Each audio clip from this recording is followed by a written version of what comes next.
Good, whatever time it is you're listening to this, you have made it to episode 20 of TB Sports Talk. Didn't think we'd get there, just another one of the milestone years. This ain't the teenage years for us anymore. We're in our 20s for these episodes. And we have more good news to share because your Tampa Bay Buccaneers won a game this week. It's good news to some, to many. This is a good episode because we get to talk about a big Bucs win. Huge. And thankfully we covered way too many Lightning games the last one. So I think they won their last game. So, it's pretty positive. It was a big-time win, too. Pretty positive. Overtime win. Oh, don't call it a streak. 2 out of the last 3 overtime games were wins. Don't call it a streak. It was a comeback, too. It was one of them late-night games. They were down 2 goals, I think. And they can't come back, win it in overtime. Late night with the Bolts did not disappoint on Saturday night. But I think we're going to start Bucs, as always. This one, again, will be a shorter episode, just like the last TB3 main edition. Quick, friendly reminder, if you guys are looking for some college football bowl season and playoff content, our TB3 special edition is out on Spotify and YouTube. It'll be the most recent episode before this one. And as always, there will be timestamps for the things we talk about. Subscribe on the YouTube, follow on the Spotify, follow Instagram, Twitter, and let's get into it. Yeah, let's get into it. It's a little sad. We're kind of winding down. NFL season's almost over, man. That is sad. College football's just about done. Back to some shorter scripts. Maybe there's some of you out there who like shorter episodes. Not me personally. I like, getting 3 hours out of my work day just listening to myself talking. You put it on like 1.75 speed, 1.25 speed, whatever you're looking for. Whatever speed you want. Just turn it on, It might be my... Commercial free? Just turn us on and listen to us talk, man. All right? That's what TV3 is all about. It's just listen to us babble. It's interesting stuff, and it's good takes. Yes. It's good takes, underrated takes. Yeah, we're just trying to talk, talk about our teams. That's all we're doing, man. We're not trying to, make headlines. We're just trying to talk about our teams. We're not selling you anything yet. No. Yeah, we're not just saying stuff for clicks either. Like, this is truly from the heart. We're not bought and paid by anybody. Surprisingly, not YouTube TV or Beef O'Brady's. I know we talk about them a bunch, but they don't officially sponsor us yet. I'm still begging. I'm begging and pleading, Beef O'Brady's. If you hear this, we'd love to make a deal with you. Love to make a deal. But anyways, man, a big game. A TB3 watch party. Yes. Thank you for the guys who came out and supported it. It was rocking. We got some Wingstop. Electric. Wingstop, really good. Hit the spot. We had the Bucs. Probably at this point, this was the biggest game of the year. The biggest game of the year. The Bucs were 5-7, facing the 6-6 Atlanta Falcons. This really could have been the battle for the NFC South, and it was a phenomenal game. It was a thriller. If you didn't watch it, go try to rewatch it somewhere, or just listen to me recap it, but it might not be as good because there were some amazing plays, and it was super, super thrilling. So anyways, I'll get right to it. It was rainy here, absolutely pouring. Don't know where that came from, but we needed the moisture here in the Tampa Bay area. The Bucs didn't, though. They were playing in the beautiful Mercedes-Benz Stadium, or they call it arena? I think it's stadium. Yeah, Stadium. Beautiful stadium. It's on my bucket list of I want to attend a game. It doesn't matter if it's Falcons or college. Just gorgeous. But the Bucs were there, and they were on a mission. They had to beat Atlanta to stay alive in the playoff hunt. And it would start with the Bucs getting the ball and a promising drive. It was not a punt, as some people might have expected. It was a field goal.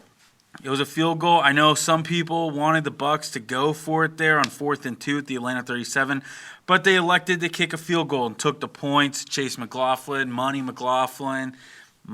right through the middle. Nice kick on that Beautiful one. Really nice kick. How far was that sucker? 55 yards. Yeah. Nailed it, and the Bucs are up 3-0. Bet the Falcons kicker wished he could do that. Ooh, foreshadowing. He really wished he could, but he did get his revenge right off the rip as the Falcons would drive down, tie up the game 3-3. The Bucs, could they answer? Because we know the Falcons kind of seem to have the Bucs number as of recent, so scoring points early is so important. They unfortunately couldn't do that. 3 plays, would have to punt the ball right back. But on the very first play of the Atlanta Falcon drive on their 14, Desmond Ridder would throw the ball, intercepted by Carlton Davis. That's right, Carlton Davis gets an interception, puts the Bucs in great field position, and Baker Mayfield would run right up the middle on 2nd and goal at the Atlanta Falcons 1 and score a touchdown. The Bucs are up 10-3. But like I said, the Falcons, you gotta hold on. You gotta match points because the Falcons on their next drive, they would march down the field 6 plays, 75 yards. Desmond Ridder would pass to a wide open, unfortunately, Kyle Pitts for the touchdown, tied up 10-10. The Bucs on their next drive, they would take it 9 plays, 28 yards, 4th and 2 at Atlanta's 47. This time they would decide to go for it, but Rachaad White would get stuffed in the backfield for a loss of 5 yards, turn it over on downs. On the Falcons' drive, though, they would drive down the field. The Bucs would get a stop. They're in field goal range, though. Can Younghoe Koo take the lead? No good. Doinks right off the upright, and it remains a tie game. The Bucs, on their next drive, would punt it away, and the offense is looking like it's shutting down, unfortunately. But a great punt by none other than yours truly, Jake Camarda. MVP. He might be the MVP. He surely deserves it for this Buccaneers team. Pins the Falcons at the 8, and then one play, the Bucs get a safety, and the Bucs take a 12-10 lead. But could the Bucs capitalize on their drive after getting the ball right back? Because that's a great thing about safeties. You get 2 points and you also get the ball for another drive. But no, they would punt it. Atlanta had one more drive to maybe take the lead before the end of the first half. But Younghoe Koo missed another field goal, man. I thought he was money. But now he's missed 2. And it's still 12-10. Then we get into the second half. Bucs need to score some points, and they couldn't do it. The Falcons would punt. Bucs would punt it right back. Falcons punt it. There was, 5 punts in a row before anything happened. Somebody's got to score. The Bucs need to score. NFC South football, baby. NFC South football. NFC South or Big Ten West because that's how it felt. But the Falcons would punt it away, and the Bucs would get the ball late in the third quarter and would get, finally, a big drive, 9 plays, 66 yards. Baker Mayfield would pass to Rachaad White on a screen. It looks like he's in trouble. It's 3rd down and 9, but he would run all the way to the end zone. Touchdown, Buccaneers, fire the cannons. 31-yard screen pass. The Bucs have been really efficient on 3rd and long this season compared to last year. We mentioned that a couple episodes ago, and they're doing it again, and now it's 19-10. 2 punts later, the Falcons get the ball back, and they're looking to score early into the fourth quarter, and they would do exactly that. 7 plays, 67 yards down the field. Bijan Robinson would run it in. Bucs didn't really see him last time, but this time he makes his presence known and scores a touchdown. It's 19-7. 9 players on the field for that touchdown, by the way, for the Bucs. Yeah, we'll get into that. A little frustrating, but one of the lower points of the season on that one. But you know what? Maybe the Bucs will get it right. They made a mistake, but maybe they'll get it right. We'll see. Where are we at? It's 19-17. The Bucs need to score points, and they would do that. They would get an insurance field goal, but it's 22-17. All the Falcons need to do is win with a touchdown. 2 minutes and 47 seconds they took up. They started at the 6-minute mark in the fourth quarter, and they would score a touchdown. Tyler Algier would run it in for 6 yards. It's now 23-22 Falcons. They would go for 2 and get it. Now the Bucs are down by 3. It's 25-22. But never doubt your Tampa Bay Buccaneers. 3 minutes left in the game. Division on the line. Playoffs on the line. And the Bucs would march down the field and score a beautiful touchdown. A beautiful touchdown from Baker Mayfield to Cade Otton. And the Bucs go up 29-25 with 31 seconds left. You might not think it's over if you've watched some Bucs games this year because they've given up points very late in the game. But they needed to hold on here for the NFC South, and they would do exactly that. The Falcons would get down to the Tampa Bay 31-yard line with a couple of seconds left. A deep pass to the goal line. I don't even think it was caught. No, they said it was caught at the 3, but time would expire. The Falcons had no timeouts left. Your Tampa Bay Buccaneers win the game 29-27. They are now 6-7 on the season, and that's good enough to get first place. First place in the NFC South.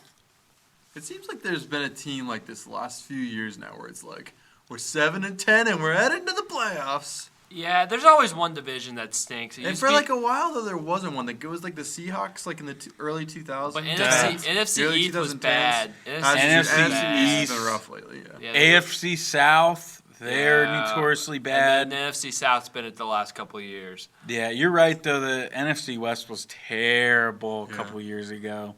But it doesn't matter, because if you get in the playoffs, you have a chance. Anything can happen. Any given Sunday. It's funny you mentioned Seattle, because Seattle in 2010, 2010, that was the year. 2010, we all remember, if you're a big NFL fan, the Beastquake. Marshawn Lynch put the Seahawks on his back. They're 7-9. They beat Super Bowl favorites, the New Orleans Saints. So anything could happen. Anything could happen, guys.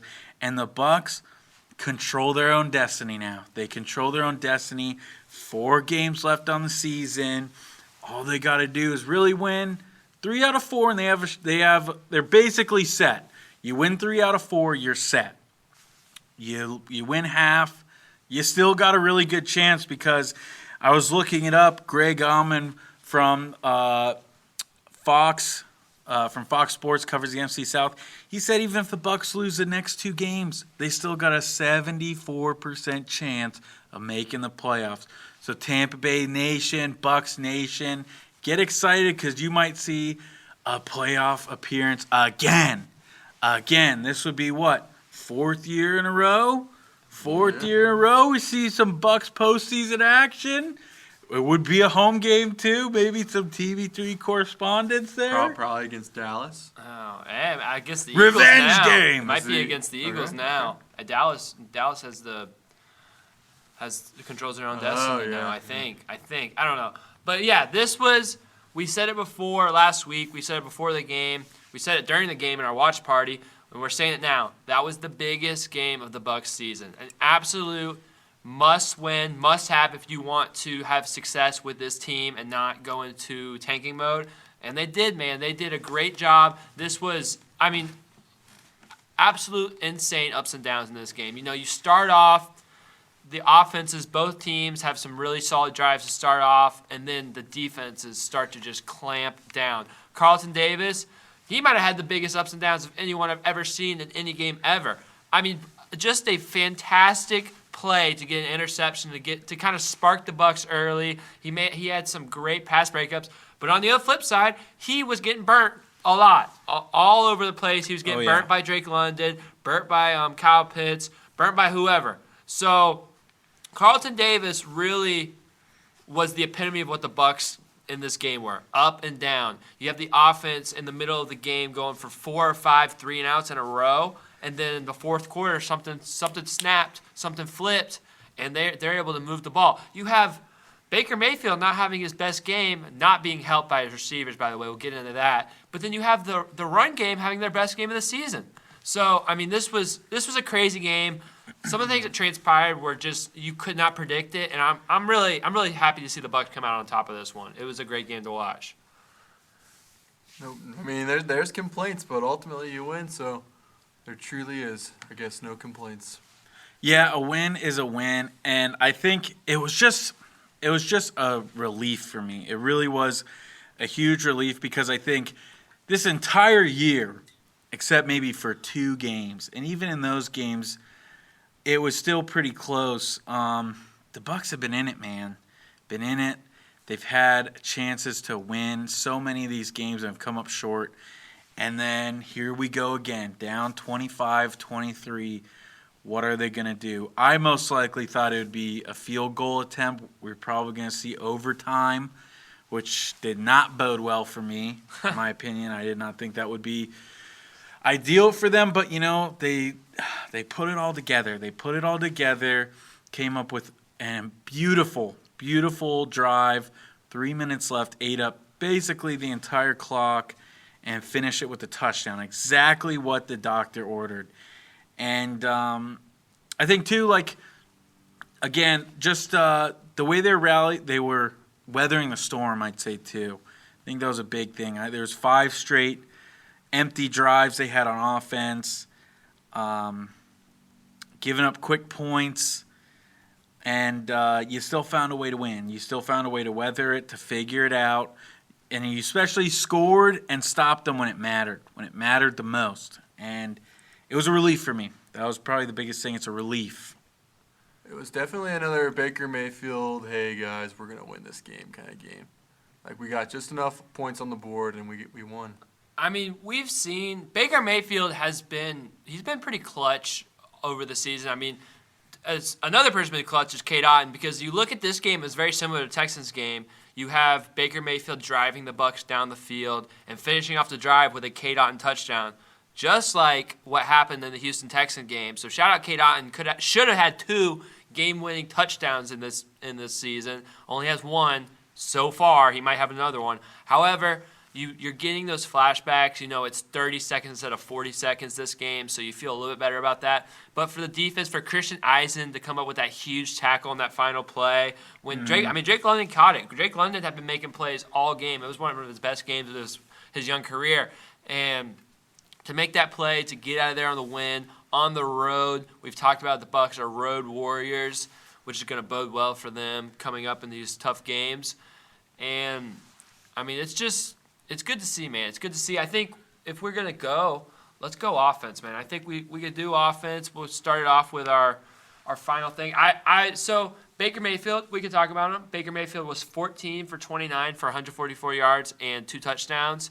I think I saw a stat. This is not confirmed for me. We don't have the full PFF thing. But I think I saw a stat that there was 8 drops by the Bucs receivers, or 8 could be catches, should have been drops, something like that. Too many, man. There was a lot of drops, a lot of them by Mr. Chris Godwin, who stirred up trouble, him and his wife. But we're not going to get into that.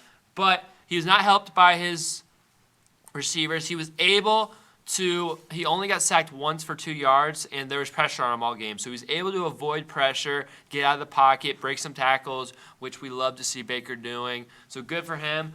And another shout out to him.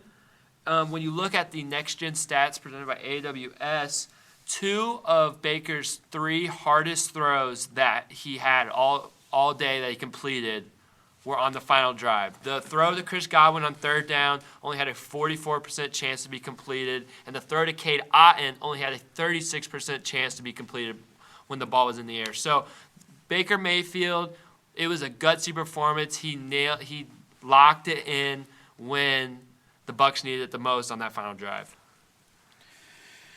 Yeah, I think Baker played really well. I think he just did enough. And that's all we really have needed him to do. That's all we've really needed him to do is just be a game manager and to make the right throws when it matters. I think, again, you're going to see interceptions. Any quarterback can throw it. You're going to see maybe some bad balls here. But when it really mattered, game on the line, he was money. He was 100% money. That's my takeaway from Baker Mayfield. I would say it was his worst game of the year. But even his worst still put up 29 points, 27 if you're not counting the safety. So, I mean, it's nothing to complain about too much. Even his worst is pretty serviceable. So, we'll take that. Yeah, I think it's debatable one of his worst games. I don't know, That's statistics. debatable. It's like there have been some bad games, but he's still putting up wins for us. No, but I agree that 27 points on his worst game is great for the Bucs. They've put up less, but that's great for the Bucs. He didn't lose the game. Baker Mayfield, a lot of concerns and complaints about him coming in was the turnovers, the forced throws, and he didn't do any of that. He let the game come to him. He didn't force throws. There wasn't any dropped interceptions, and there wasn't any caught interceptions either. He let the game come to him. We had a running game going. He let the running game work. He had a defense playing good for 3 quarters, not the fourth one, but for 3 quarters of defense playing good. He let them do their jobs. He stayed on the field, and that's all we needed Baker to do this game. And he did his job. He did his job on Sunday. Don't get me started about the run game. Oh, but let's get started about it. Oh, man. I could not believe my eyes. Could not believe my eyes watching that game, especially late in the fourth quarter when they're just bullying the Falcons defense, just pounding it up the middle, feeding Rashad. I'd love to see his average carries in the fourth quarter, like the yards per carry, because it's got to be the best all year, and that was just refreshing to see. Just refreshing to see that. Been begging them all year. Get the run game going. Good things happen when you run the ball. And I think was crazy to think, despite all their struggles running the ball, Rashad White, if he just averages 64 yards in the next 4 games, he'll have 1,000 this year. That's crazy. That's 1,000 not even. yards. That's not even including his receiving yards. He's having a great season, man. He looks like a workhorse back. And we all said this, and when we were previewing this game, we said all the Bucs have to do to win this game is strike even in the run game. They did better than that. They outrushed the Falcons by 50 yards. The Falcons are a running team. They stopped the run and they ran the ball. I mean, this was crazy. The Bucs were imposing their will on the Falcons' defensive front. It was crazy. It was something I really legitimately haven't seen in years for the Bucs. It was great running. It wasn't just Rashad White who had 102 yards rushing. Chase Edmonds had 40 yards rushing. And I mean, just absolutely great runs, great blocking, great cuts, great timing, all of it. It was amazing. Just like Will said, so refreshing, man. So refreshing to see the Bucs just pound the ball down the middle. These weren't gimmicky runs either. They were just, sweeps, counters, dives, stuff like that. Simple runs right down the middle, and they're getting gashing runs. It was awesome. It didn't even look like them. Like if you're listening right now, you've watched all the Bucs games and maybe you missed this one. I mean, it looked like a completely different team. Up front, just dominating. And I got a game for you guys. So let's say Rashad White gets 64 yards a game the next 4. He becomes a first 1,000-yard rusher for the Bucs since who and what year? I'm going to go, Muscle Hamster. What was his name? Doug Martin, Doug Martin. 2012. I'm going to go 2013. Doug Martin, correct, 2015. Oh, I didn't know. Man. Hey, good for him, man. 2015. I love Doug Martin. It's been 8 years since we got a 1,000-yard rusher. Insane. That's just insane, bro. That's crazy. Yeah. I mean, shout out Rashad White, man. It's awesome. Leonard Fournette would have had a chance, but no, he was splitting carries, man. That's the problem. He had and the Rojo. Bucs also passed about 70 times a game. True. It's a Bruce Arians offense. I do think we should shout out. Obviously, we've given Aaron Stinnie his flowers, and we'll continue to do it because he makes a huge difference. Oh, yeah. And also, I think we should shout out Cody Mauch because he, like we said, he struggled to start. He's coming from FCS football. He's adjusting to the speed and the size of the NFL, and he's adjusting. He's adjusting really well, and he's in the middle of the line. They're getting pushed. And, quarterback pressure is not coming from the interior like it was earlier this season, and they're getting pushed on runs in the interior. It's a great development for the Bucs that Cody Mauch is playing like we hoped he'd play. Yeah, I think he even got credit from the announcers, didn't he? If I'm not mistaken, It's not just us who are paying close attention to the Bucs. Like, it's being well known that the Bucs might have gotten a gem in the second round from North Dakota State. So yeah, I'm glad you mentioned it. I was going to mention it too. What a game by him. And, that could be a huge pickup because I think I wasn't sold on him. I wasn't sold on him for most of this year. And I know he's a rookie and you want to give him some time, but I didn't think the turnaround he'd had this year, I didn't think that was going to happen. And the way he's been able to grow and mature is unreal. And shout out to the offensive coaching staff for helping him get right. And some of the veterans on there definitely have helped him out. So it's great to see. It is great to see because if he can fill that hole, man, puts a lot less pressure on him in the off season to pick up some more alignment or to draft some. Like if you got a solid guy there, it goes a long way. Offensive line is, like, in my opinion, probably the most important thing in football. Like, just outscore them. So it is good to have good offensive line pieces. And I agree with all these things we're saying, but however, I do want to say the Bucs offense did leave a lot to be desired on Sunday. I mean, with all these things, they did what they had to do, but they did only finish with 290 total yards on the game. Baker Mayfield did, complete less than 50% of his passes. Chris Godwin only had 5 catches on 11 targets. Mike Evans only had 1 catch in the game. So there was a lot of things that the Bucs offense struggled with. Like we mentioned, they kind of stalled in the middle of the game. So, I mean, I'll raise this question to you. What did you guys see towards, I guess, like the second and third quarter what did you guys see that was the determining factor of the Bucs offense being stalled,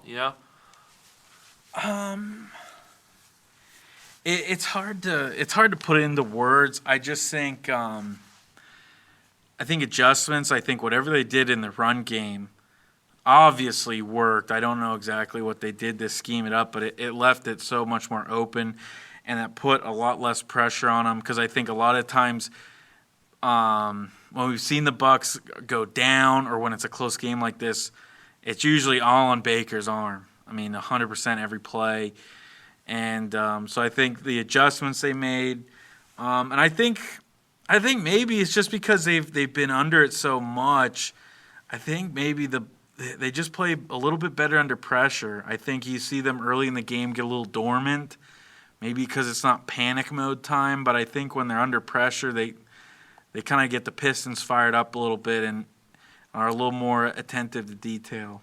That's what I'm thinking off the top of my head. Yeah, it's like they're playing with that 2-minute drive mindset, and they were doing it at that point in the game. It's where you want them to play that way the whole game. It's like, why are we so conservative at the beginning of the game, and then when we need points in a hurry, we can put them up. Like it reminds me of the Tom Brady era, where it's like we can do it at the end, but for the first 50 minutes, we're not going to do it. And so I think that was kind of what you saw in the middle of the game.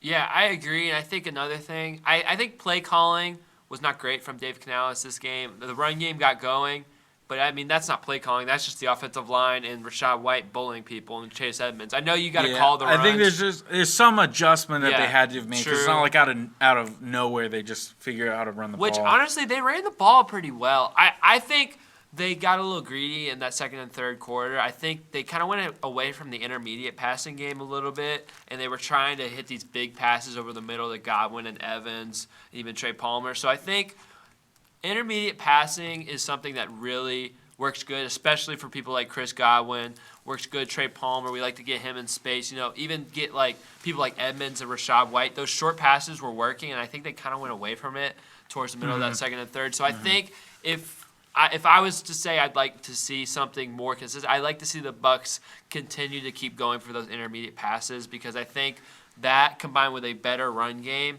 will let them get to their deep passes first. But I think they're trying to look for those big, long passes, the posts, the goes, that stuff way too early. And I think defenses are kind of expecting it, and they're able to guard Evans, especially because people have been able to adjust on Evans, the better defenses, at least this season. Yeah, I completely agree. And I think, it's like two things where it's like, I know Baker loves slinging it. You can tell that dude loves slinging the ball. But I just think that I think saying they get greedy is exactly right. And I don't know if it's necessarily the whole team, but it's definitely Baker Mayfield. Definitely Baker Mayfield. He gets a little greedy because I just think, when you get to 3rd and 5, 3rd and 4, 3rd and 3, just get the first down. You don't need a home run play every time. you just need to get the first down and then adjust, keep going. Just give yourself a couple extra plays to set up that home run ball. But and then also, like a specific example of that was the Bucs were up 19-17. It's 3rd and 4, 5, whatever. Baker Mayfield rolls out in the pocket. He has Rachaad White to his side. He has an outlet Rachaad White, and he would have picked up that first down, but instead he shoots for the end zone. Should have and could have been caught by Mike Evans in the end zone. Yes, I agree. That hand was it was an unlucky play that his hand's down before his foot. Yeah, exactly but right. Baker Mayfield, if he's slinging out to Rachaad White, he's picking up that first down. There was one defender for 2 people, and he had already committed to Baker. All Baker had to do was throw it laterally, even though he's behind the line of scrimmage. Throw it laterally to Rachaad White, and that would have been a first down. So I think you're right. I think Baker could do a better job of utilizing his check down, finding his second option, going for the 4 or 5 yard gain on first down as opposed to the big 15-yard gain. I think he could do that. He's trying to be the hero. Like, I almost wonder if he's playing for his next contract in some of those ways, like where he's trying to put up that highlight reel throw, and then it'll help him out next year. But yeah, he's just trying to do it all when nickel and diming is the way we play. Like, that was what we saw a lot in those wins at the beginning of the season. It was just eating the clock, getting those longer drives going for 7, all those kind of things. And we have walked away from that a little bit, and you could definitely see it in this game. I think it's also more like you've seen it work earlier in the season, like those big passes to Evans especially. Like even last week against the Panthers, we hit a couple big ones like that. So I think when you see that work so much early in the season and teams adjust to it, it's hard not to look for those first and try to force those in, is what I think. But Big 12 football, man. Big 12 football, baby. Baker, Oklahoma Baker. Yep. But I think we can move on unless you guys got something else for the defense. Shout out Chris Godwin, actually, believe it or not.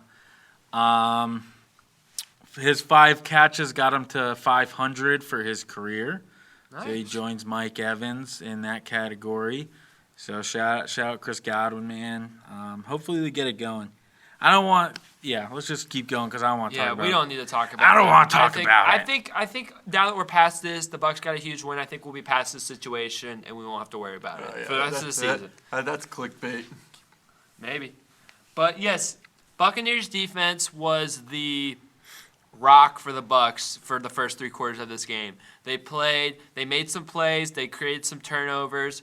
Like we said, Carlton Davis, absolutely fantastic play to intercept a screen pass. And then we have Antoine Winfield, Tweezy, as we like to call him around here. We like to say, he's a dog. You know he's going to do something. He should have had an interception, if not for a dumb penalty. But Antoine Winfield is everywhere. He forces the fumble that turns into a safety. And the Bucs defense, while this wasn't their best game of the season, I would say, by any means, they made plays. They really did make plays on Sunday. Yeah, I think the biggest thing is just ever since you've had a lot of injuries the past couple weeks, and I really did not expect them to play at the caliber they've been playing at the past 2 weeks. And granted, yes, there were some plays that shouldn't have happened. They gave up a lot of points to both teams, the Panthers and the Falcons, but I still think for what they were able to do and how well they're able to play, very decimated. A lot of guys were banged up. I just have to give props to them. I really do, because I think just seeing how this season has played out, it could have been pretty easy to throw in the towel. And they're able to shut it down when they needed to and really kept the Bucs. They really kept the Bucs in the game when they were struggling. 5 straight empty drives. You're able to, you let them get into field goal range, but hey, I'll take 3 any day over touchdowns. So I think that's huge. So shout out to the defense, especially with their kicker having the day he was having. Just let him go for 3, see what happens. And, these were 50-yard field goals. Like Younghoe Koo makes those kicks normally, but the Bucs defense was stopping them in fringe field goal range. So they did a great job. I think we talk about the stars like Antoine Winfield. Levante David came back and had a really solid game. But there's been some unsung heroes of this Bucs defense, that have been, flourishing and growing up in front of our eyes. And one of those people that have been doing that is Zion McCollum.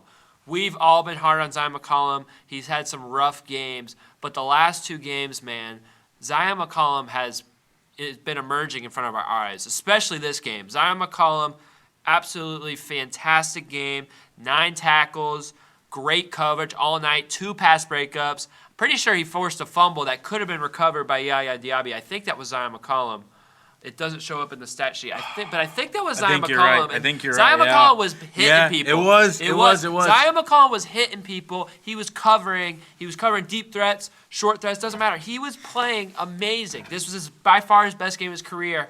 And I'm just like, I know he doesn't know me.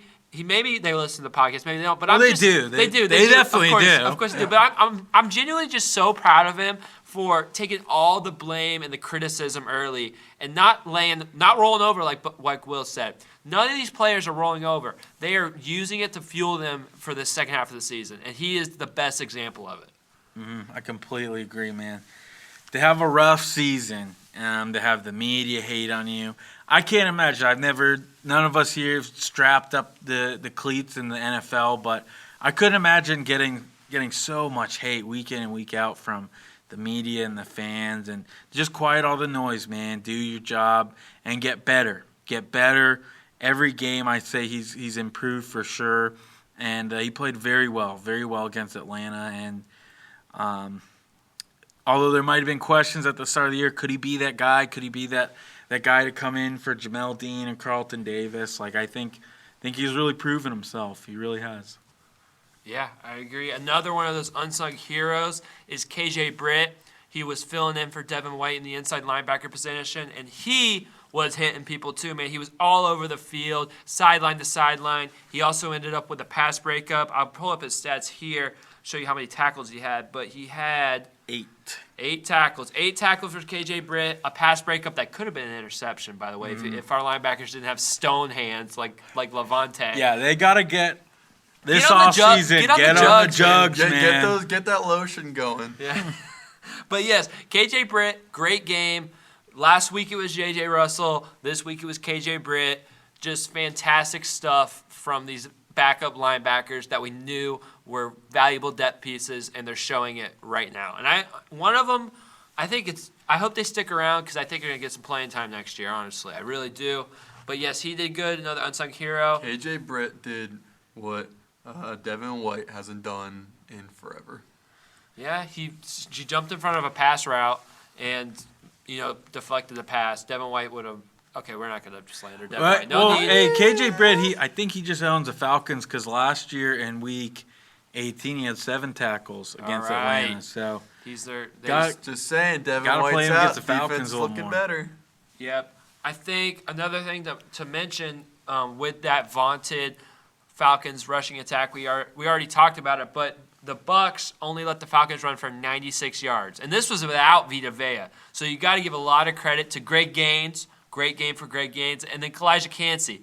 We know run defense is not his forte, his strong suit, but with Vita Vea out, he stepped up and filled that hole by playing great run defense. And so, shout out those two. Really great game for them. I love to see it. And the Bucs run defense was stifling. The linebackers were making the tackles. The ends were, for the most part, except for on maybe one Desmond Ridder touchdown that should have never happened. We're holding the edge, doing a good job, and the inside tackles were doing great. So 96 yards for that Falcons team. That's how you know you're in a good spot to win. Even though Desmond Ridder did throw for 347 yards, which is crazy. But who'd expect that dude to turn up with his arm? But honestly, you can live with that. You really can live with that. So you got an interception from him. You forced a couple fumbles. You can live with making Desmond Ridder beat you with his arm, which he didn't. So that's a great game plan by the Bucs. Great execution by the front seven. And, just solid defense all day for the Bucs. Yeah, you mentioned his one bad play. That was Tryon Shoyinka, JTS. He did break contain there on the Desmond Ridder run. But you have to give him credit because his run defense is phenomenal, man. It's absolutely phenomenal. He sets the edge. He's jumping inside, making tackles, making athletic tackles. I mean, stuff that most guys can't make, shedding blocks really easily. Like to see his pass rush get going, but like you can't credit the Bucs run defense without giving JTS a lot of credit because he plays extremely well against the run. And Elijah Cansey, man, just seeing him on the field, he's so explosive. He is. He's explosive. He jumps off the screen, man. He really jumps off the screen. And I will say, pass rush for JTS and pass rush in general is something we'd like to see the Bucs improve on for this next week. They only got 2 sacks on the quarterback. One was obviously Antoine Winfield on that strip sack from the weak side, and then one was a Greg Gaines, just an ankle tackle on a scramble, so it wasn't really even like a huge disruptor. But the Bucs did allow Desmond Ridder to have much too much time in the pocket, way too many easy throws because they're letting receivers get open. And this was with the Falcons having a lot of banged up offensive linemen and people not playing. So I would definitely like to see Shaq Barrett. Yaya was quiet for the first time in a while. I'd like to see those guys have a better game this upcoming Sunday. Yeah, I think we finally gotten down. Like, what's refreshing for me is like I think the offensive line has gotten a lot better.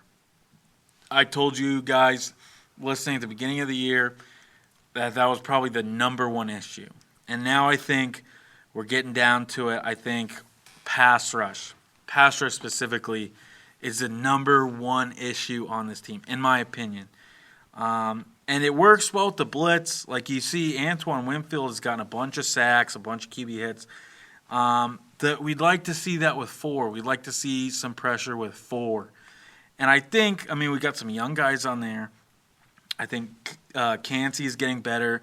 Yaya Diaby obviously has been great all year. Had kind of a down game like you said. But, man, if we can just get these 4 guys going. Shaq Barrett, man. Let's get going, yeah, come on. Shaq. Yeah, Come on, Shaq's he's pretty quiet. been quiet for a long time. So I'd like to see Shaq Barrett kind of get going. That also kind of falls on whoever is opposite of him, if that's JTS or Yaya Diaby. If you're not getting any pressure on that side, it's easy to shift over to Shaq Barrett, who's clearly the biggest threat on there. So that's why every guy is important in pass rush because you can't just rely on one guy. They will double team him. They will triple team him. They'll put a tight end and chip him on his way out. So, yeah, you got to step up, especially for these corners, man. It's that whole saying, you're only as strong as your weakest link on the line. Mm-hmm. Yeah, so I would definitely like to see that improve. Like Will says, I think you brought up the stat like the Bucs were on pace for like their most sacks of any season since whatever year. But like Will said, a lot of those sacks are off blitzes. Antoine Winfield's gotten a few. We know Devin White gets sacks. We know Levante David has a few. All that stuff. So definitely want to see, like Will said, with 4, we want to be able to help out McCollum and Davis because we know they can be susceptible to big plays. And I do think, though, you got to put a little bit on Shaq Barrett's shoulders. I think he's got to be able to win, man. I think I look over and I see a lot of one-on-one with him in his tackle, and he's just not winning as frequently as he has in the past. I know there's a lot of things going on, a lot of outside things with his life and stuff, so you got to cut him some slack, and we all have grace for him. But I would like to see Shaq Barrett, kind of have a big game coming up. That would be huge for the Bucs. It would be an absolutely huge development for the Bucs, and I would love to see it. So speaking of upcoming games, you're exactly right though, because I'm looking at the sacks. They have quite a bit. Multiple guys have sacks. I think it's like 11 or 12 individual Bucs players have sacks. But like you look at it, your Vita Vea's in the lead. Vita Vea is a great player, but your interior nose tackle should not be leading the way. Antoine Winfield has the same amount as Shaq Barrett, has the same amount as JTS. So, yeah, you can't – it's good that you're getting a lot of sacks, but, again, when it's just blitzes, you set up your defense for failure if you have to rely on the blitz every time to make things happen in the backfield. So, yeah, I'm glad you brought that up before we get to obviously the next big game. I don't know. I think it's time to take those rose-colored glasses off because this game was only one play away from being the fire the coach, this season's over conversation. Speaking of the 9 players on the field on the Bijan Robinson touchdown. Oh, we're speaking of it. Yeah, I mean that was bad. They had just got up a huge chunk play on third down, and the Bucs. I don't know why they would try to substitute on that play. That was And it definitely was unorganized. after like a long injury kind of time, break time. So the fact that this happened, like, Again, I I don't can't know. blame Bulls for that, dude. You're in the NFL. If you know you're supposed to, every play, you got to know if you're supposed to be out there. At least when I played in college, man, if there was a play I was supposed to be out there for and I was not, that is 100% on me. That's not on the coach. And I wouldn't see the field after that if I made that mistake. So it's like whoever those 2 players were that weren't on the field, that's on them. I think one of them for sure was D. Delaney. He's a younger guy. You got to know when you're supposed to be on the field. And especially when there's a lot of injuries at those positions, like it was secondary guys. Come on, man. You got to know you're supposed to be out there. You got to. But it's That gotta be cannot something fall could in be caught. coaching. It's like, why didn't we catch that? Like, what's going on? So, I mean, that's just, the script could be flipped. Had we lost this game, had a field goal been actually made through the uprights for the Falcons, we'd be looking at this and we'd be saying, "You're out, Todd Bowles. You're out. Get out of here." Yeah, but should we get to the point where it's like we have to talk about how he could have been fired because they could have lost? Like they won the game, dude. They won the game. It's a win, but That is one of the most. It's like one of the who played worse kind of moments of the game. Okay, I think when the dude said neither of those teams look like playoff teams, I thought that was a little bit harsh. I thought both teams looked solid. I know there were some mistakes and missed throws, but I thought that was a pretty high level football game. However, I will say the fact that the Bucs are very likely to make the playoffs is a little frightening in the sense of it does look like Todd Bowles might come back for next season. I don't really want that. I don't think he's the reason the Bucs are succeeding right now. So I am on Joel's side a little bit on that. Like it is a little bit like let's look at Todd Bowles' decisions and what happens objectively, because I do think the Bucs are winning because of the players. They're winning not despite because him. of coach. A little bit, yeah, just a little bit. But Give me a break. So with all this, with my rose-colored glasses off, I'll just say I've been rooting for the Bucs to lose since the Bills week, and I mean now that they've won 2 straight. I pretty much have to just accept that we're picking around like the 15th to 18th pick. So I mean, you want a better pick for the new head coach coming in, but it's okay. It's okay. And they did pretty good with that I Ranger say pick all with this to Kalijah say. Kancey. This would have been a good game to lose because Baker Mayfield has been looking the worst so far, the worst he has this season, and I just won you the game, man. The field goal kicker missing 2 field goals won us the game. So No. that's my mini soapbox. We're a place filler. We're getting a participation trophy for going to the playoffs, but hey. This is what they make underdog movies for. So I'm just reminding people, if this had been a loss, which it easily could have been a loss, we'd be up here talking about a lot different stuff. So just remember, in every close game like this, especially in the scenarios that we're in right now, like this could have looked a lot different. And and I'll say this before we get into the next game: Green Bay lost on Monday night. And they are looking for revenge. So, on to the Packers. Yeah, we could be talking about different things, but we're not because We're they talking won. about a They won the huge game. They won a huge game. They beat an NFC South foe. It doesn't matter. It's in your division. These teams are built. These teams are built by the GMs of all these teams to beat each other in the division. That's how the NFL works. You build your team to beat the teams in your division. Nothing else. So these teams, the Saints, the Falcons, the Panthers, who's been the top dog? The Bucs. Who have these teams been built for to beat? the Bucs. And what did the Bucs do? They still won the game. And again, we've seen this team. We know these players. A lot of these guys still won us a Super Bowl. They were there when we won a Super Bowl, and we know they can put it together again. So I think to say that's a participation trophy is kind of not fair to them. It's not fair to them because they've won it all. They've been to the top. They could easily put it together and do it again. And you look at the NFL right now, there's nobody that really scares me. There's nobody that really scares me, man. Because everybody has looked really good. The Bucs could have beat the 49ers on the road. Easily. They could have easily beat them. Easily. They could have easily beat the 49ers. I'd say they played the Lions when they were hot, but the Lions have looked abysmal. Their defense can't stop anybody, and Goff seems to just turn the ball over on every play. And then you look at the Eagles. No offense to Jalen Hurts, man, but if you shut down their run game, he's kind of not good at throwing the ball. He's kind of not, and especially with the weapons he has, it kind of gives me some question marks about how good he is.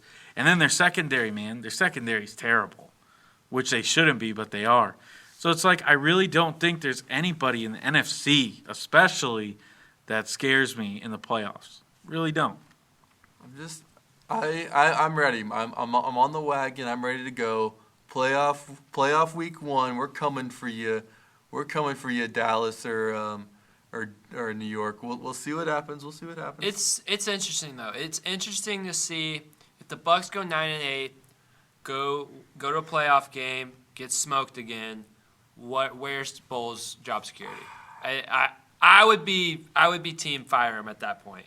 If they lose a close one, keep Todd Bowles. They go 10-7, lose a close one, keep Todd Bowles. Obviously, they win a playoff game, good. But if it's the same exact thing as 2022, 8-9, 9-8, because last year could have been 9-8 if they played their starters against the Falcons last week. I would definitely think there's a conversation to still fire Todd Bowles and see what you can get from a better coach with this good roster. I think if they make the playoffs just based off of the ownership, the Glazers' track record, I think they'll keep him. So this is a season I'm willing to sacrifice for the sake of improving in the future, and this is just going to hold us back a little bit. Like nobody ever talks about the 2008 playoff loss against the New York Giants. That was the last time we had made it to the playoffs before the Super Bowl run. So in all these things, it's we're not getting a good pick, so let's go to the playoffs. That's my rant. I'm ready for some playoffs.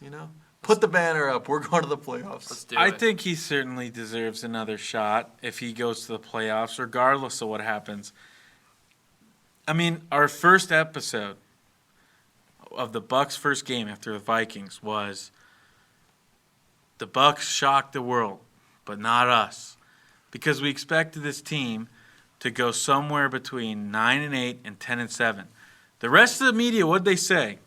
2-15. First overall pick, most likely, would be terrible. One of the worst teams in the league. And now we are a couple games away from getting right back to the playoffs. I mean, how can you not give Todd Bowles any credit for that? That's not fair to him, and that's not fair to what he's done. Nobody expected this team to be good. Nobody expected them to be the Tom Brady-led Super Bowl champions. They expected us to be terrible, and we're right there in the thick of it. And we've been competitive in every game, and we've played some of the best teams in the NFL, and we've been right there with them. And like you said, we should have beat the 49ers. They're probably the hottest team in the NFL. We should have beat them on the road in San Francisco. So it's like this team is playing a lot better than everybody outside of us three expected. That is why does he deserve to get fired now? That is the number one reason to win, just to prove them all wrong. Say, Tom Brady who? Exactly. And it's like you win games.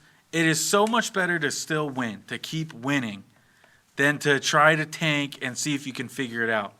Didn't look so good for the Panthers. Didn't look so good for them this year. They get the number one pick again. I don't think they did. Yeah, they're fighting the Patriots right now for it. Well, no, they traded away to the Bears. Oh, they did? I didn't know that. I'm Dang, not that's looking mistaken. like a good trade for the Bears. Yeah. It's looking like a great so trade for the Bears. It doesn't look that Didn't look so great for the Panthers to tank last year. You can say maybe will work out for the Texans, but it's not guaranteed. Keep winning. Keep winning. It's never guaranteed. And I agree, winning is better than tanking. It always is. It always will be. And I agree with that. But we'll see where the Bucs season goes, and that's where our conversations with Todd Bowles will lead. I'm rooting for him right now. I'm rooting for him to win every single game. My closing statement, tanking is better than being mediocre.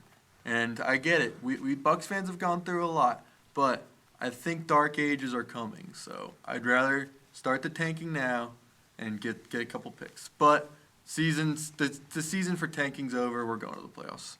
Like what Will said, the stats are in. We're playoff bound, so it's a good thing. It's like, well, let's make the playoffs and we'll write the underdog story movie. Yeah, but here's the flaw in that though with tanking and going mediocre. Let's say you're mediocre, you have guys who can win. We all know there's plenty of good talent. So maybe Todd Bowles keeps his job next year or for next year. And they're mediocre again, and you fire them. But then you go, we still have a decent team. We still have just a couple pieces to fix. But you tank, you throw it all away. You have to restart from the top. That's way harder to do than changing a coach and fixing a couple pieces. Completely throwing it all out the window and starting from scratch will take way longer. And I just don't think the way the NFL is now, with how competitive it is, and where it just seems like for a lot of teams it doesn't work out, I don't think tanking will be a good idea in the slightest. Maybe Todd Bowles, I think there's coaches like that, though, who can keep you mediocre, can keep you competitive. And maybe he's not the guy to get you to the top, and I understand that. I think John Fox for the Broncos was the same thing with Peyton Manning.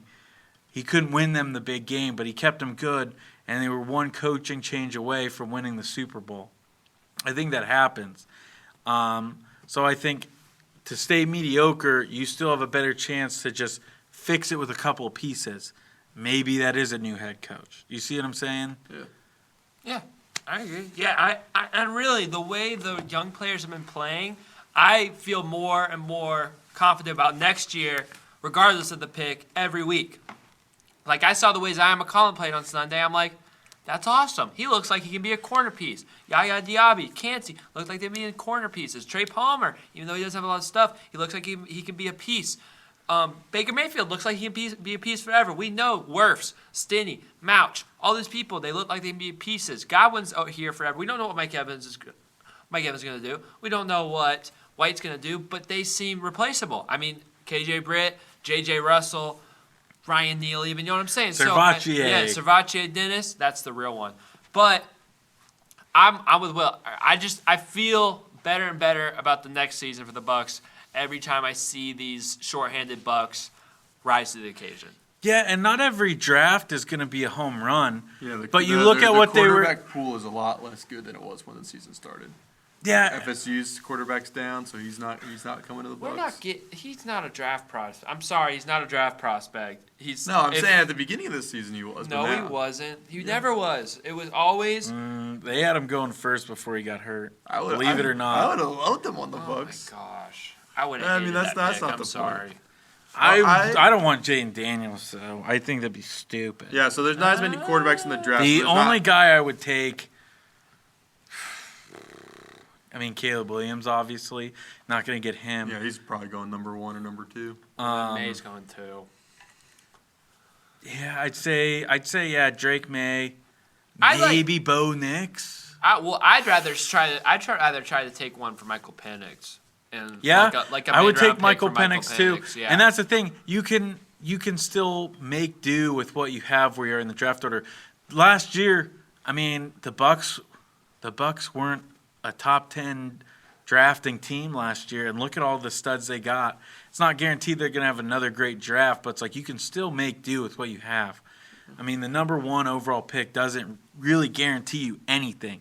We all pretty much in agreement that the Carolina should have taken Stroud. Oh yeah, I mean, Thank goodness they didn't. Yeah, That's the I thing, mean, so it's I like- was the biggest Bryce Young fan too coming out. I thought he was gonna be way better than Stroud. He still could be. You watch some of these videos, like I saw that video of like the dude could have made like an easy sideline catch. He just like dove when he caught the ball. Like his receivers suck. His receivers suck and his offensive line sucks. It's Oh, he also the quote- dinosaur the is quote, Adam Thielen. Dude, the quote he said was like, they were like, "How have you been able to stay healthy with getting sacked so much?" He's like, "I guess God's the only one protecting me." That's true, bro. His offensive Angels line sucks. in the outfield. My point here is I'm not giving up on Bryce Young yet, but I agree, and I think we should move on to the Packers game. Yeah. This is Let's my get it. I know I keep talking. My last thing, I'm not so concerned about the draft. I just wanted to see like a couple different things happen this season. Like I would have wanted to see kind of what Kyle Trask looked like, and I would have wanted to see maybe this player kind of step in because we weren't so focused on winning this year. So I think focusing on winning this year may hurt us further down the road. So I'm done. I'll zip my lips. Yeah, I don't know about Kyle Trask, man. I want him to I wanna succeed. see- I I wanna want him see- to succeed, but he just hasn't been able to win. Yeah, I his want him to succeed, competitions. but yeah, exactly right. I just think I think. I You mean, I say can't- that because we're trying to be competitive at this point. We haven't been able to see him yet. That's the only thing holding him back. yeah, but I think okay, obviously you weren't going to beat out Tom Brady, but Baker Mayfield, that was really your shot, and I think he was honestly the leader to. I think Baker was supposed to be the backup. I don't think he thinks that, but I think the Bucs' plan was to make Trask a starter, and he just didn't win the job. So It was a matter of if you're competitive, Baker, you're going to keep the job. So I mean, it's holding us back from seeing Trask. And But I'm I just saying wanna if see him. Kyle Trask would have outplayed Baker Mayfield, he would have made the field. I don't know. I do know that. I think so. We'll, Yeah, we'll I never think- know. We will never know. But what we do know is the Bucs and the Packers play in Lambeau Field at 1 p.m. on CBS this Sunday. Huge game with huge playoff implications in the NFC. Both teams are 6-7. Both teams are in the wild card hunt.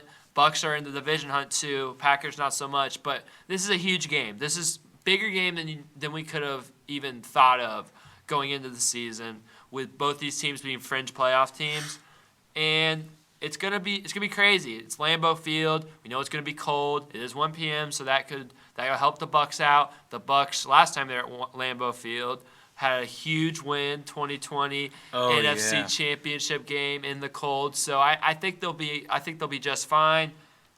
Yeah, so Packers are coming in. Like Joel said, they lost their last game, but they have won 4 out of 6. They've been playing good football, and Jordan Love has been improving. He looked a little sketchy towards the beginning of the season, but he looks like he's going to become the Packers quarterback for the future. And I don't know, this is going to be a good challenge for the Bucs coming up this Sunday. yeah, it's going to be tough, but I think it's winnable, man. It is so winnable, and especially when I think you look at the Packers' last game against the New York Giants. Man, the Giants are terrible, man. Giants are terrible, but they were able to do one thing, which I think kind of foreshadowing earlier what we talked about. The Bucs need a good pass rush. Make Jordan Love uncomfortable. I think when this guy can get in a rhythm, when stuff's going his way, he can be very dangerous, and he can beat you with his arm. But I think you got to make it uncomfortable. Get in his face. Get him off his timing. Force him to kind of move up into the pocket. You got to get pressure on this guy and make his day uncomfortable. Because other than that, the run game doesn't really scare me. Aaron Jones is hurt. A.J. Dillon, he's a good back, but nothing flashy for the Packers as far as running the ball. The defense is pretty good. They got some good dogs on there, but if you can run the ball like you did, it makes it a lot easier for Baker Mayfield. So I think it's kind of been on the defense just about every game, and I think it's the same thing this week. Yeah, this is like the Bucs and Packers are really similar teams. They got some playmakers, they got some decent stuff, but nothing when you look at what they do kind of jumps out at the page. I was looking at the Packers team ranks and all that stuff, and it's really a lot of it's in the teens, a lot of it's in the low 20s, high teens, that stuff like that. Nothing really jumping off the page, but they're winning games and they're staying in there. They're staying competitive. They've beaten some good teams, so I think this is going to be a really interesting game. These two teams are really similar to each other, in my eyes. Different circumstances. They're even coming off of a legendary quarterback, and now they're kind of going to plan V. Yeah, that too. And I think a key, we mentioned this before, but a key in this game is you got to sack Jordan Love. You got to get pressure on Jordan Love. He's still a young quarterback. He is mobile, but he's not mobile to run. He's more mobile to create, kind of like Aaron Rodgers was.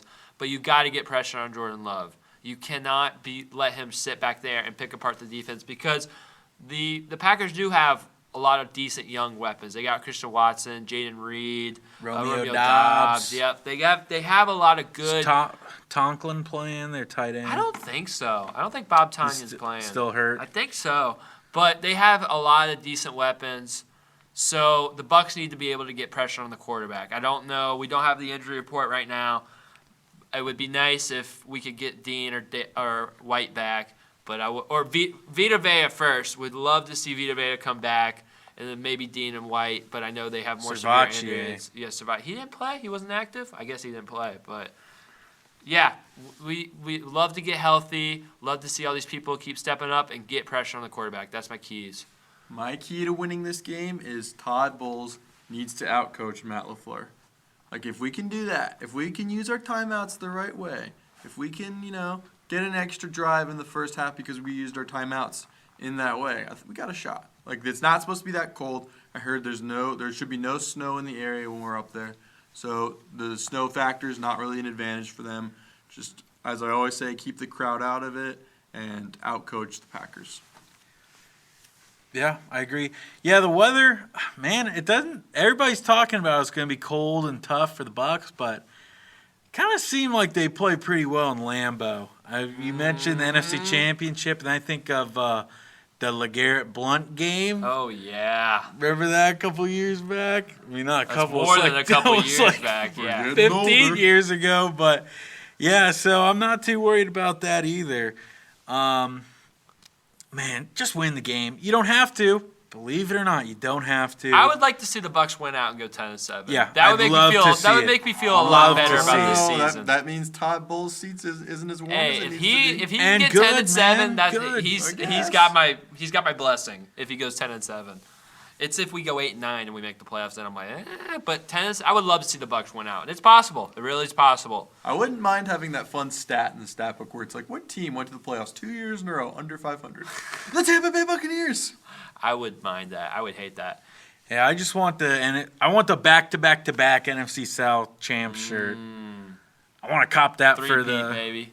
I want to cop that for my own. All right, so I guess let's predict this sucker. All right, I'm gonna go on the winning side. I've been on a little skid, so Mr. Negative. Hey, I'm ready for the playoffs, so we're gonna go 23-17 Bucs. That's good. I almost want you to pick against them because last week you picked the Falcons I had a nice and the run Bucs there won. going, but I think I'm like 1-2 in the last couple weeks. I got the Panthers win, but then my last two losses I think were wins. Yeah, you picked. Let's see. You picked the Texans. You picked the Titans. You picked the Niners. Yeah, so I got 3 no points on these wins. Yeah, so I don't know. We'll tally it up. Let's see what happens when you're negative. I hope you have a losing record. This is not reverse psychology, Bucks. I actually want you to win. I want to go to the playoffs at this point. Yeah, for me, I'm picking the Bucs, man. Come on. I don't think that the Packers are a great team, and I think the Bucs just match up well with them. I think their defense is nothing special. The Bucs have played plenty of tougher defenses. I think if you can keep that run game going, keep it going, another 100-yard game for Rashad. Baker throws a couple touchdowns. And if you can get pressure on Jordan Love, man, this should be a great outcome. With that being said, I am picking the Bucs to win this game 27-19. They getting a safety on us? Field goals. Joel, Willis loves A 19. lot of field man. goals, I guess. Okay. You know, I'm gonna say it. I'm going against the Bucs this weekend. I feel like I pick the like Bucs it. too often, and I was telling myself, I was like, if Joel picks the Bucs and Wills picks the Bucs, I'm going Packers. So I'm gonna say the Packers win this one, 24. Man, that was like rebellious. 20 There's like a look in his eye right now. 24-14. The Packers are gonna win this game. I think the run game's gonna get stifled, and I haven't liked what I've been seeing from Baker Mayfield. And I don't know. I just don't. I have a bad feeling about this game. I just don't have a good feeling about it. And recently, that bad feeling has come to fruition a lot, especially just in sports. So, yeah, bad feeling. I'm going to go Packers 24-14. Hate it, though. Jolly Roger. You should have let me go last, man. You just That send was, it off that was on a shocking. That was like Anakin Skywalker Yeah. going to the Like, dark You know what? side. I kind of like the drama. I'm genuinely sour now. I'm genuinely sour. I like the drama, We though. just flipped the script. Man, I really hope that doesn't happen. Anyways, for those of you listening, the crew, don't listen to Mr. Negative. The Bucs are winning this game. The Bucs are winning, and you can watch this on CBS Channel 10 at 1 p.m. Dude, when are we getting the Fox game? Why are all the CBS games on is CBS? kinda working I've been out. liking the CBS CBS. is I got kinda working Paramount out Plus. for us. I got Paramount Plus, and it's a nice, easy stream. Honestly, we've been winning the CBS games more than we've been Maybe winning so, the Fox but ones. Fox, it's nostalgic for me. So. That's fair. This is a huge game, man. This is really a huge game. This is the biggest game of the year. Like the No, Packers are hot. last week was the biggest because of the I don't NFC know. South. The Packers just lost to No, it's Tommy true. Cutlets. Like, seriously, and they played bad. There's no They shame. played There's bad. no shame in losing to And Tommy Cutlets. I man. don't think they're like a good enough team to where they're gonna like get all fired up and come out win. And I hope I'm completely right. I don't want to sound like a fool, but I just think Bucs, you're hot. You got 2 wins. Let's keep it snowballing. Let's keep it snowballing. I hope I'm wrong, but I just got a bad feeling. You know what? I really hope you're wrong, just for picking against them. I'm sorry. As I'm somebody sorry. who always says I hope I'm wrong. I don't know if you do hope that. I do hope it. I really do hope it. I Hey, bleed. As long as they don't red and script pewter. the Packers to win this game, we're good to go. Speaking of what's on the script, I'm not doing this. We're not going down the We're not script doing in the this. NFL. No. We're not doing Okay, this. just We're not wanted to doing check. this. Speaking of what's on the script for last week, it was 3 Lightning W's. All right, 3 Lightning W's. We talked about one of them last week already, so we're not going to get into it. But we did predict all 4. But I'm going to recap 3 games. Just a reminder. The Lightning on Monday, December 4th, got revenge over the Dallas Stars, beating them 4-0 on Victor Hedman's 1,000th game ever. So, how would the Lightning continue in this week? I'll have it for you right now. This week was a really good one. It started off with that win, and it continued on Wednesday in Amalie Arena, the second game of the homestand, as the Tampa Bay Lightning hosted the Pittsburgh Penguins for the second time in a week span. In this game, man, the Lightning looked amazing for 2 periods. As in the first period, Anthony Cirelli gets a beautiful deflection goal on the power play to put the Bolts up 1-0. And then in the second period, the Lightning add-on is Nikita Kucherov gets a power play goal, and then Tanner Jeannot getting my prediction correct. Shout out Tanner. And the Lightning go up 3-0. And then the Lightning would concede 1 goal with the goalie pulled for the Penguins with less than a minute left in the game to Jake Gensel. But that was it, man. The Lightning played a clean game. They got what they needed. They had plenty of opportunities. They could have had a lot more goals. And they win this one 3-1 to go 2-0 on the week. But a back-to-back and a flight is not a good recipe as the Lightning head for the next day into Nashville for their second game against the Predators. And they start off actually hot as Alex Barré-Boulet gets the Lightning on the board with a goal to make it 1-0. But then the Predators score 5 unanswered goals. And this one is highlighted by former Lightning defenseman Ryan McDonough getting his first goal of the season against the Lightning. Not cool, dude. And the Predators, they got hot. They got a lot of chances. Lightning defense got a little sloppy, and their goalie was playing good. So the Predators win this one 5-1. And then we move on to a West Coast trip as the Lightning head out west. And their first game of this trip is against the Seattle Kraken. The Kraken. The Kraken.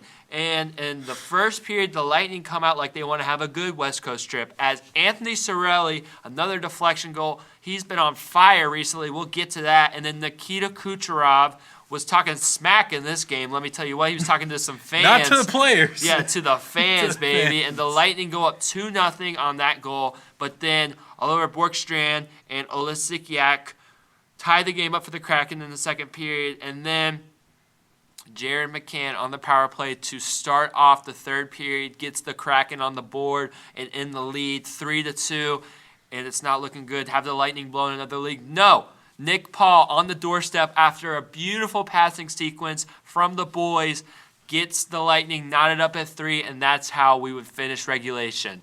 But this isn't your same old Lightning. This is a renewed Lightning team in overtime, and they win this one with a Cooch goal. He's in the stands. He's on the glass. He's talking smack. The Lightning win this game. They go 3-1 on the week. How are we feeling? Feels good. Oh, I'm fired up, especially after that Kraken overtime win. Man, I'm just fired up. I cursed them, but they started to break the curse on their own, little by little. And it was a great week. It was a great week after the week before, that's for sure. I'm happy to see them back to winning some games. The only game they lost was with the backup goalie playing, so that's how it's supposed to be. You lose with the backup, you win with Vasilevskiy. So this is the way it's supposed to be. Yeah, and speaking of Andrei Vasilevskiy, really good week for him. There was a couple, I know he got pulled in that Dallas Stars game, and he seemed to take that personally. He really looks good. I think one thing that I've noticed watching Vazzy in these games is he hasn't quite got his feel for the long shots, the screen shots, the shots from the point. He seems to be letting a lot of those goals in. But shots in the crease, one-timers, passes in front of him, he's prime Vazzy. He's making great saves on those stops. So once he gets the feel for the puck and the screens, I think he's going to be back to his prime. He didn't really self. have that in the playoffs last season either. Like when we were in that playoff series, it seemed like those long shots were the ones that were getting him. So I wonder, I hope he can get that back, but that does seem to be a longer rut than we would like him to be in with that. Yeah, and maybe it's just rust. He was I think he was clearly banged up quite a bit in the postseason, and then I think this break might be good for him, honestly. So Yeah, that's I think he'll valid. get back He to was it. banged up. I think he'll get back to it. It might just be a little bit of rust. I'm just hoping it's like we have two different scenarios or whatever you'd call that, where he was a bit having a bit of a hard time with those long shots. So we'll see. Yeah, it seems like, too, that I don't think it really has necessarily been on the goalie, but I think one thing that's big for me to bring up, especially about the most recent win against the Kraken, you blow a lead, but you're able to come back and then finish it in overtime. This is just the definition of a seesaw game. 2-0, 2-2, losing 3-2, tied 3-3. I was going to sleep. I was going to church the next day. I was getting ready for church and stuff, so I went to bed for this game. And I'll remind the audience, I picked the Lightning to go. I think they played 4 games. So I picked them to go 1-3, and the other guys picked them to go 3-1. So had they lost this game, they would have gone 2-2. So I was rooting for the loss. I was like, oh man, Lightning are up 2-0, and let's go. Oh sweet, the Kraken tied it 2-2. Oh, they're up 3-2. And then at that point, I went to bed. And I woke up to this overtime win. And again, this is the problem with this point system. You're letting the points get to you. I am. You're letting them get to you. Joel gets a good night's rest after hating on Tampa Bay sports for all day for 24 hours. He gets a good night's rest after it, man. He's been rooting way too many times. I was just, this wasn't even to get the record right. I just wanted them to get the record wrong. And a stinking overtime game. It came so close. I know, it was great. I think I'd like to talk a little bit about the Penguins game because I think that was the best game of the week for the Lightning. They look great, man. Honestly, through 3 periods. That one goal that they got at the end was an empty netter goal for the Penguins. They look great in this game, and they could have scored about 8-9 goals in this game. Tristan Jarry made a lot of really good saves, but the Lightning, I mean, this was one of their best games. They were playing good defense. They were squeezing down on the guys in the thing, and the passing was great. The power play was great. We all know all about the power play, but this was a really good game. I just wanted to talk about it. Yeah. Yeah, I agree, and I think the biggest thing is how well they've been able to make adjustments, because if you look at last week, they played the Penguins and the Stars, and they both lost those, and then what do they do this week? They completely dominate both the Stars and the Penguins. So they're making the right adjustments, and they're dominating. They're not blowing the lead like we've seen. We saw it against the Kraken, unfortunately, but they're not. They didn't blow the lead. They dominated through all 3 periods, and you love to see that because it's good for the playoffs. Can you make these right adjustments after a loss? Yeah, I think the sign of a good team is, oh my gosh, the sign of a good team is the fact that you can't beat them twice in a row. I mean, that's the sign of a really good team. You know, you're not like a middling team or a bad team where you play them twice. You're like, oh, that's 2 easy wins. That's always what we'd hear in the playoffs during like that long stretch we had. It was always like Vasilevskiy doesn't lose 2 games in a row. So we're seeing that right now, and with the Stars and with the Penguins, it's like we're now leaving with that last laugh from that span of 10 days where we're playing them 2 times. It's like we're the ones who come out. It's like now we're laughing at you. Enjoy that loss against us. Yeah, well, it's one thing not losing twice in a row, but it's another thing to really not give up a single goal, just completely dominate. I know the Penguins scored 1, but they needed 6 men on the ice and Sidney Crosby, so it's like whatever. So, yeah, I mean, I think it's one thing, again, to not lose twice, but they played phenomenal through all 6 periods, and that can't be understated. Yeah, another thing that stuck out to me and has been sticking out to me for the last couple of weeks is Anthony Cirelli. He had a really slow start to the season, but now he's ramped up, man. He's up to 7 goals on the season. He's doing what he does best, and that's creating havoc and turning that into goals. Whether it's in front of the net deflections like he had in this game, you know, picking people's pockets. He's been passing the ball good, moving good. It's been the Anthony Cirelli show a lot in the last, 2-3 weeks. Mm-hmm. Yeah, I completely agree. And that's what we talked about, right? That's what we talked about then. We needed a lot of these guys to step up because for the longest time it was really just the Cooch and sometimes Stammer show, who was hurt on Saturday, but I think he's supposed to be back this week. So, yeah, when you get guys like that to start scoring, and we know they can. It's been a little frustrating to start the year because he's been one of them where it's like, come on, man, where are you at? So it's been great to see him kind of come alive, and hopefully he can keep it going here. Shout out Cooch as well. Against the Penguins, he extended his assist streak to 11 games in a row. 11 games in a row. Nothing too crazy for him. Fortunately, it ended against the Predators, but I think he made up for it the next game against the Kraken. So. Yeah, and I mean, the biggest thing with that Predators game is the defense did kind of go back to their bad habits. They were letting people enter the zone and pass the puck around. Not a lot of pressure. I think the first 2 Predators goals, the game was kind of going back and forth. It was good flow. Both teams evenly matched, but the first 2 Predator goals were on the power play. So the penalty kill really was the biggest problem for that game. The penalty kill gave up, I think it was 2 for their first 2 in power plays. So that kind of killed any Lightning momentum in that game. And that was what stuck out to me. It was just like, you know, bad defense, bad penalty kill. That's what lost us that game. Yeah, I feel like, too, it's a little frustrating. They did get off to a really hot start, took the lead with the Bari Boulay goal.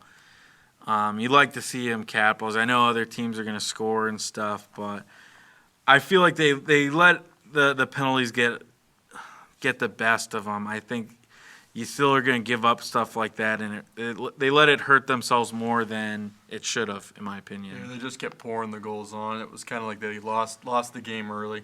Yeah, the Lightning weren't able to strike back. And another thing about losing the game early is the Predators scored an empty net goal with 6:47 left in the game on that one. So that's like John Cooper was getting frisky, man. Absolutely frisky in that game. Those are the most deflating. It's like when it's like, okay, 6 minutes, and they scored it within 30 seconds. Yeah, it was. I'm like, what are we doing here? I love that Yeah. about John Cooper. That's one of my You're- favorite I things he do. does. I can appreciate that he's going. You're going gonna to see it earlier too in the regular season. Yeah. If that was a playoffs, I'd say he was a complete buffoon for that. But I that's mean, like in the a playoffs, regular I see that season too. It's thing. like you may as well go for You're it. down 3. You Yeah, want to like, get yeah. that first Well, goal. Let's get going. Well, that was the biggest thing. The Lightning just were never able to take back the momentum.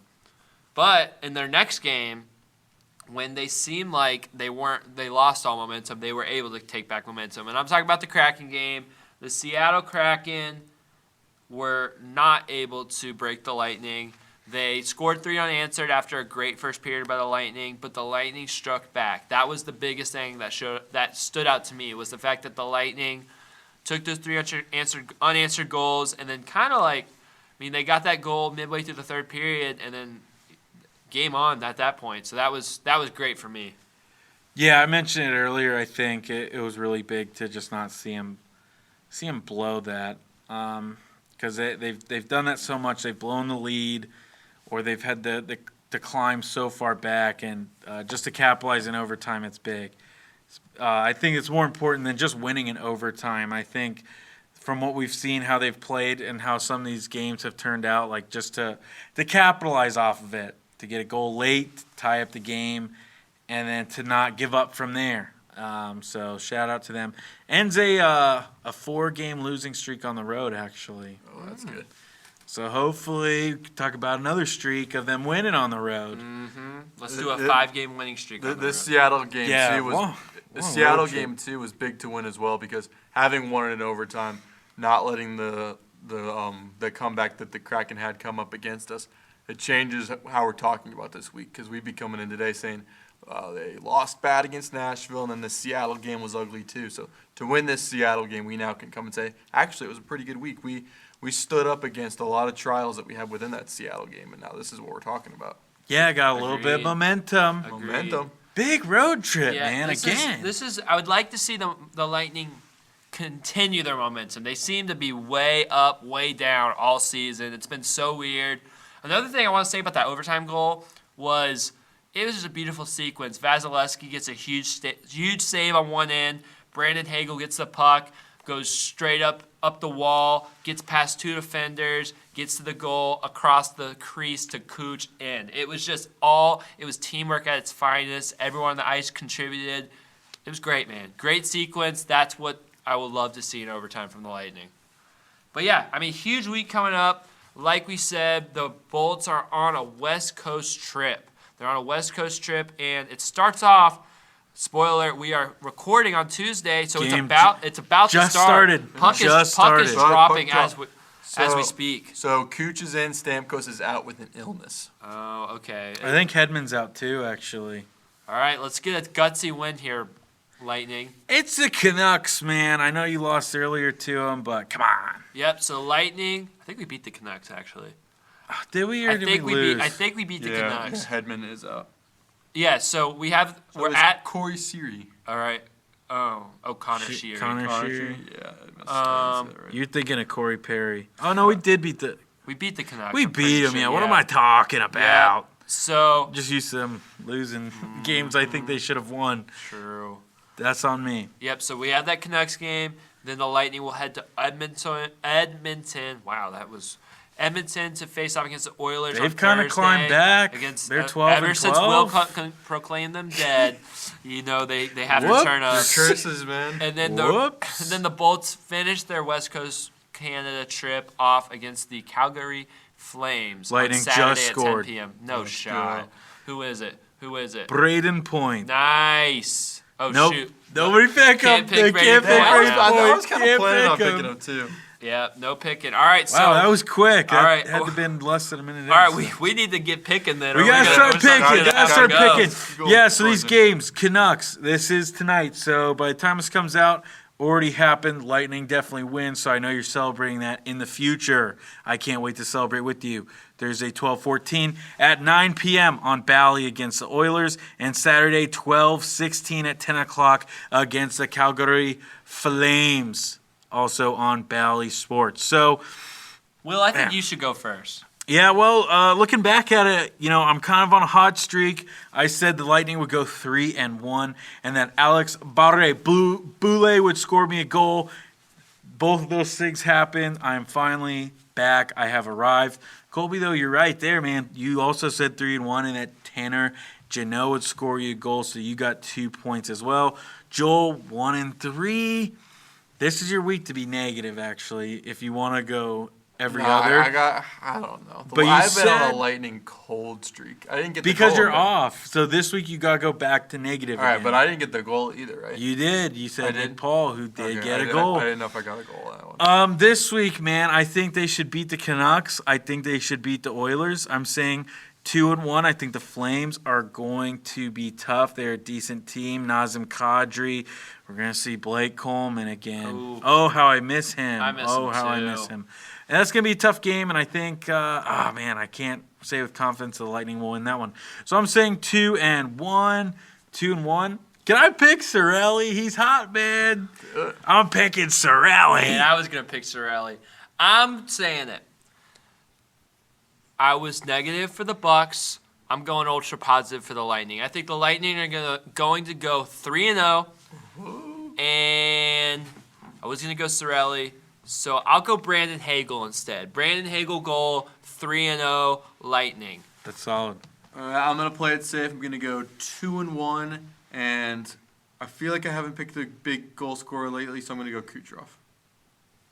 All right. He might be a little rusty coming back You- from an injury, but yeah, I'm going to give it a shot. You let the points get to you. You're letting them get to you. What, you want me to pick? I would have picked. I was going to pick Point. I'm before you kidding. scored. I'm kidding. Well, now you're kidding to me. Yeah, predictions, though. Prediction points. Still in the lead, baby. Still got it. Up on top with 68. Colby's right there. He's on my tail, but he can't seem to get that extra point. He's at 67. Joel, The Bucs you're at losing's gonna get that extra point. 65. I'm slipping. That's So why you got I'm some like, ground to make up. It's these stinking Lightning. Yeah, you haven't had any playoffs to predict, man. That's where you get all your points. True. It's like well, It's he'll the come I out. haven't predicted the Lightning's record right in probably 6 weeks. Brutal. Let's see. After bowl season, watch Joel be like miles ahead of the rest of us. Hopefully. I actually don't know how to, Yeah, I was gonna say I don't know if you could check. because But- my It's been- point system. It's been a couple weeks. Yeah. I just put check marks, guys. It might It's even- really it might even- as simple as that. It's probably like 5 weeks since I've got that record right. That's why. That's That's why crazy. I'm slipping. Yep. Joel just doesn't know when to pick the Lightning to be hot or not. So this week I went hot, so I'd be concerned as a fan. Yeah, I went hot too. We all went kind of hot, but that's all right. But yes, thank you guys for listening. Thank you I want guys. to get into this Gators news. No, I don't. What Gators news? I'll have freaking. Is Trevor Etienne a Georgia Bulldog? Is that what I just saw?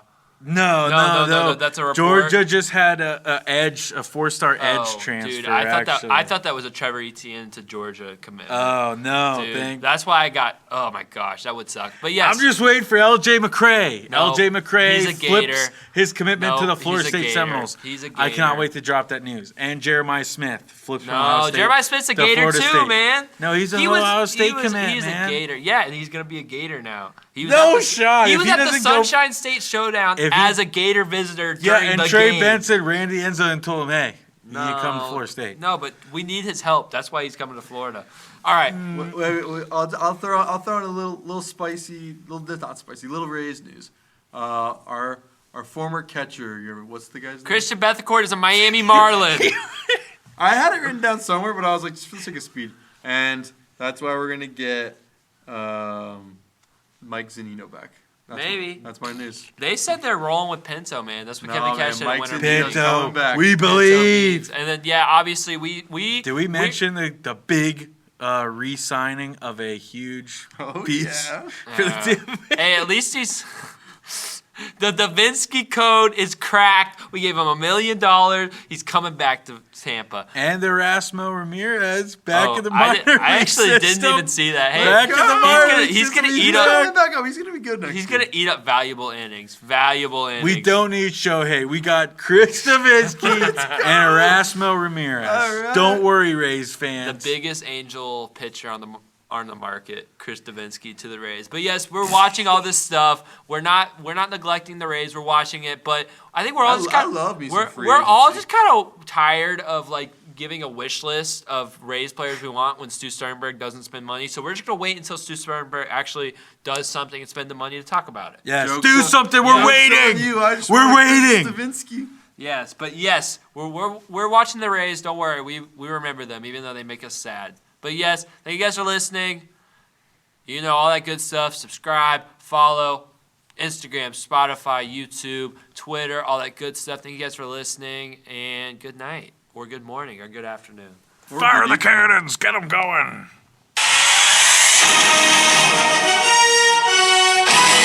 Cooper Criswell to the Boston Red Sox.